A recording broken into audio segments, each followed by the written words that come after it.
All right, and we are back here on the GSMC football podcast. And for the third topic of the show, we will give our predictions for the NFL honors. So how we've been doing this with TJ is so we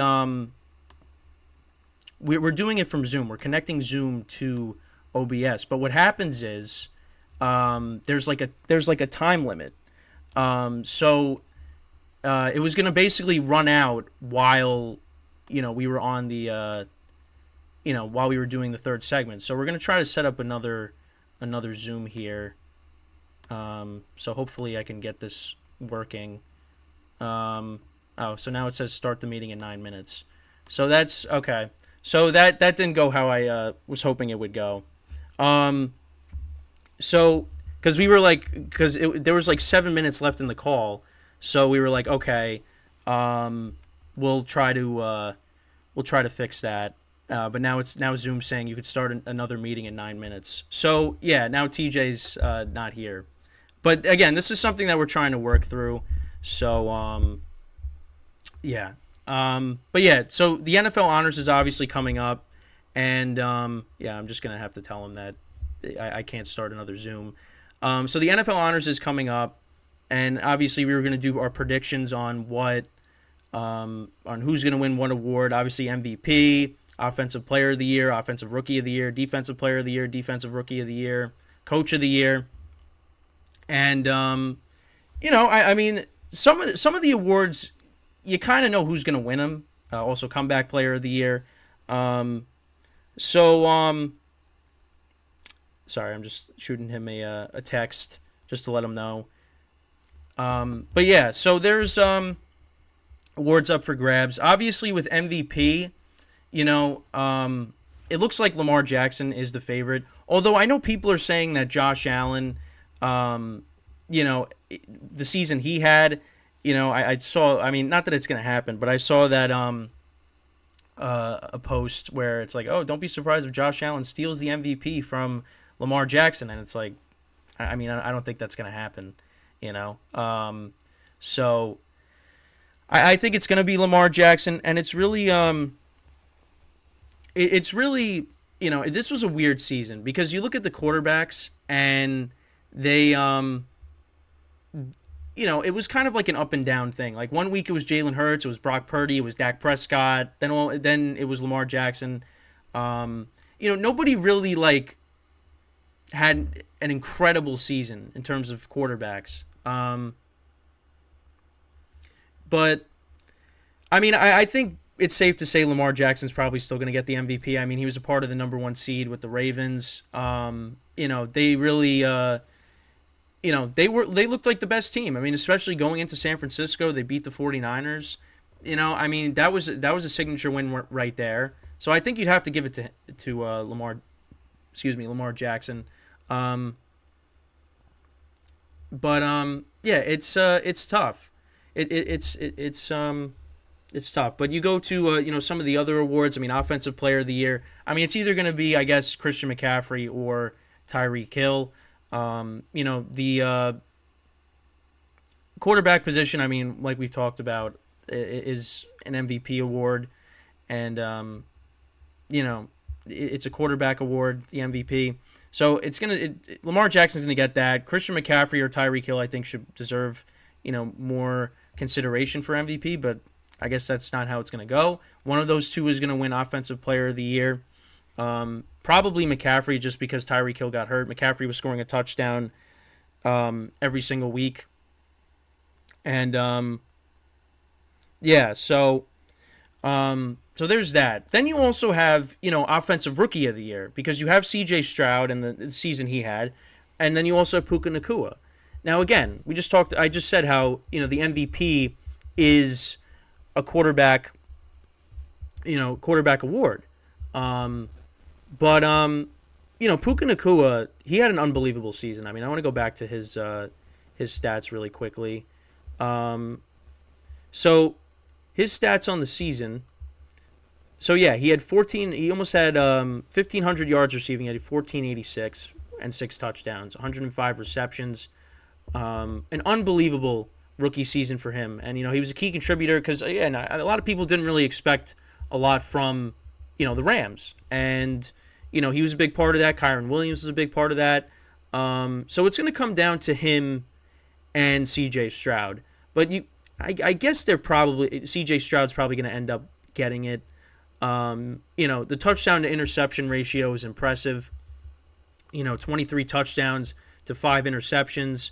108 quarterback rating. I mean, he had a great season. Over 4,000 yards passing. You would think it's going to be him. And the fact that the Texans kind of overachieved and they won the division, they won a playoff game. I mean, they really did a lot. And I think it's going to be close, but I guess you would probably have to lean towards C.J. Stroud.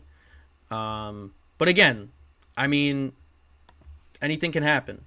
Defensive player of the year is tough because you got T.J. Watt, Myles Garrett, Micah Parsons. T.J. Watt I think he had 19 sacks this season.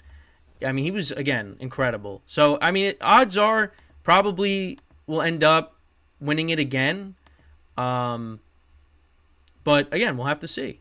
Okay, so I'm still waiting on being able to set up the Zoom here. Still got 3 minutes. So we are going to try, again, we're going to try to get TJ back in here. This is something that we're going to have to work through. We'll figure it out. But, so there's that. Also, Coach of the Year. We'll go. So, I mean, D'Amico Ryans, Kevin Stefanski. What Kevin Stefanski was able to do. 5 starting quarterbacks. I know they started Jeff Driscoll last game of the regular season, but it still counts. Getting Joe Flacco and being able to make the playoffs, especially not even just the quarterback position, but a lot of injuries. Losing Nick Chubb. I know their offensive line dealt with some injuries. The Browns dealt with a lot. And, the fact that they were able to, keep it together and make the playoffs was unbelievable with Joe Flacco. It's just unfortunate that it had to end the way it did, but still, it was quite an achievement. But again, D'Amico Ryans, nobody expected the Texans to compete this year the way they did. Again, like I just talked about with C.J. Stroud, you win a playoff game, you win the division. They were way ahead of schedule with what they were able to do, and they got a lot of young players, including Stroud, on this team that they could build off of. Will Anderson, who's up for Defensive Rookie of the Year, that one's kind of the toughest one. For me personally, I don't really know who I would decide. Because I'll be honest, I was more focused on all the other awards that I don't really know who I would say for Defensive Rookie of the Year there. I guess Offensive Rookie of the Year. Oh wait, I talked about that already.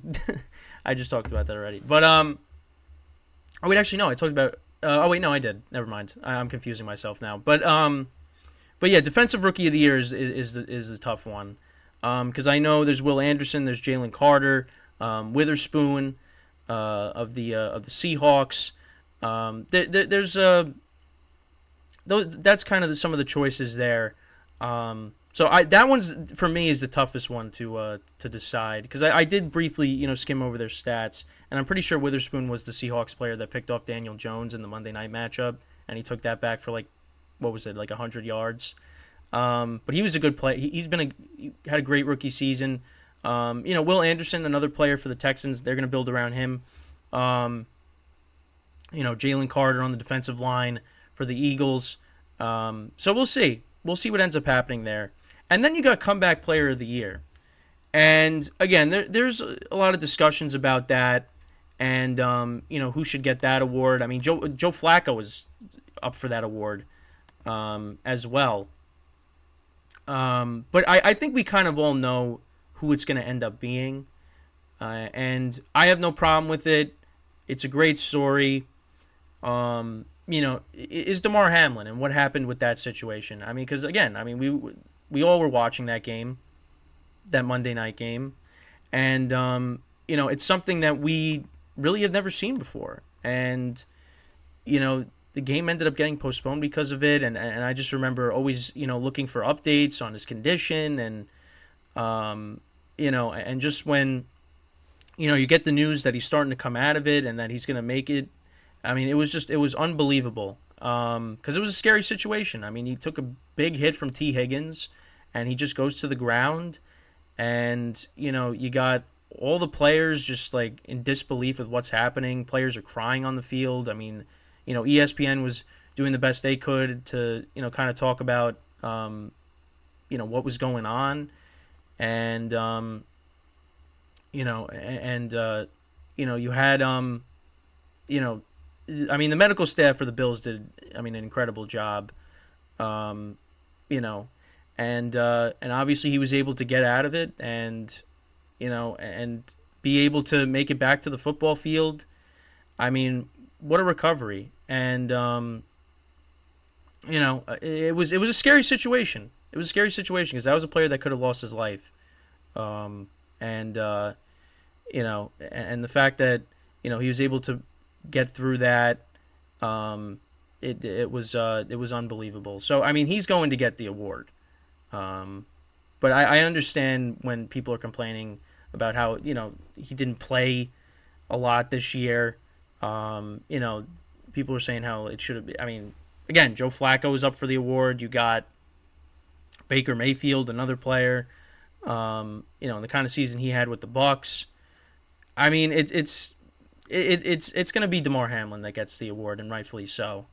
So, I mean, that's pretty much it with the awards. Again, I'm trying to get TJ back here on this. I mean, maybe we'll try to give his thoughts in the next segment because we still got some time here. Let's see. Okay, so now I'm in the Zoom meeting. All right, so we got that. Now, I guess I have to send him the link. Again, I apologize for this, everybody, because I was hoping that because I think the time limit was 45 minutes. So I was kind of hoping that we were going to be able to get through the three segments without having to worry about it turning off on us while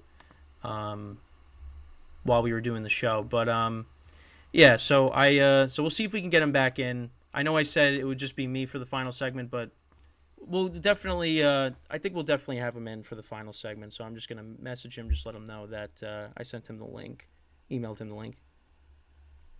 So, but again, I mean, we're just testing this out. Obviously, we'll have conversations on how to make sure this doesn't happen again. So yeah, but that's pretty much it with this segment. So when we come back, we will talk about Saquon Barkley and where he could potentially go in the off season. So stick around, and we'll be right back here on the GSMC Football Podcast.